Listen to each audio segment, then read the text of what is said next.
organization and how you run your business, like the just-in-time. So I've actually named a bunch of companies here that provide the infrastructure products today that helps people to think IT more as a strategic component rather than just a delivery mechanism. So, Cisco, HP, IBM on the networking and server side, and Treeleaf, this is the company that I'm involved with in California, which builds the next generation of virtualization solution. Citrix, my former company, which builds Xen and VMware, you all know. Microsoft has Hyper-V, and Netmagic, there's a booth outside, which is another company that I've been involved with as well, which is sort of very similar to Exodus Communication, which offers cloud-based services. These are, some of the companies that can actually help solve these problems for you.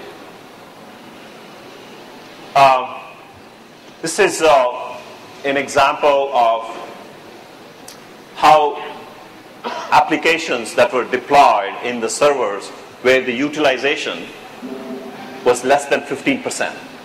So remember what I was saying earlier, right? The efficiency in the server is dramatically lower here, which costs a lot more from a CapEx perspective and from an OpEx perspective. So with the pooling of the resources, you can buy a single server which could pretty much take all of this load, right, and then bring it into like 15-20% utilization. And you can either go for a smaller server, or you can have a bigger server and continue to add additional capacity or additional applications. So increase the utilization. For the same number of servers with same capacity, you can now end up running a lot more applications, and yet you can have enough capacity for the spikes. Agility is key aspect of how you run your business. Once again, going back to what I said earlier, IT is not an afterthought. You need to think about how do you respond to customer needs, right? So that means you need to build your organization from a business agility perspective, right? How do you set the policies, real-time capacity and asset utilization, and how do you provision for users who want to join your company or who want to access additional applications? How do you quickly do that? And cost agility and capacity planning as well. So this whole agility aspect is a centerpiece of your business, and you need to think of from a IT perspective, put that as part of your key criteria. I've made an attempt here to demonstrate some of the technologies as to how it works that gives you all of the things that we talked about, including the agility. So you have to watch the animation a little carefully here. So this example, right, you have a whole bunch of servers, and the green indicates that these servers are powered on, and the red indicates that these servers are powered off. And what it does, as you power on these servers, through the virtualization concept, the CPUs and the memory is being now deposited in the cloud, okay? And when you deploy some applications on these servers, so basically what you do is you're assigning a baseline of CPUs and baseline of memory. So each application requires a certain amount of CPU and certain amount of memory, right? So that's essentially what has been done. And let's assume one of the guest operating systems, or the application that is running on guest operating system, requires additional capacity. Then you provide the additional CPUs and additional memory for that particular guest operating system, pretty much dynamically.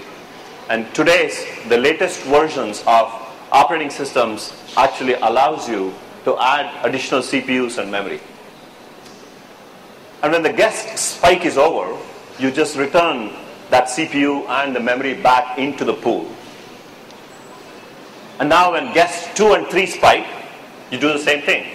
You just allocate additional CPUs and additional memory from the cloud. And now guess what happened, right? You pretty much ran out of additional CPUs and memory. So you turn on one of the servers and get this additional computing power back into the cloud, and you continue the same exercise. And once you're done, right, you start, when you replace a server, you can add a new server, and that means you have now added additional CPUs and additional memory into the pool, and you can basically use that for different applications. So the key advantage, right, is think of, for example, you have applications that use, it reaches certain peak time between 9 and 5 during the working hours. And after 5 o'clock, pretty much, the usage actually goes down. So you don't need to continue to keep running these servers 24 hours, right? You can decide based on the load factor that these applications run, you can decide which one to run and which one to turn off the power. So you bring in the efficiency in the data center. Just as an example of an architecture of a cloud, so this is a classic block diagram of how the architecture looks like, with the provider infrastructure or enterprise infrastructure, the network and the servers underneath, with the virtual data center operating system from various companies, and your own device, your own applications, and you can build either a private cloud or a public cloud today using the technologies that are available. So that means I can actually build my own private cloud without having to worry about interacting with a public cloud, or if I'm an SMB, I can just immediately jump in and start using the public cloud, such as the Amazon EC2 or India Netmagic offers the same kind of services as well. So what I believe, based on what I have seen in the past,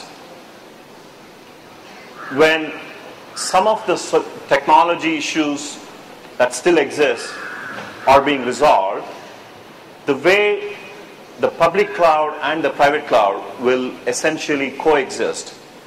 And some of the applications, some of the opportunities that exist are, for example, I'm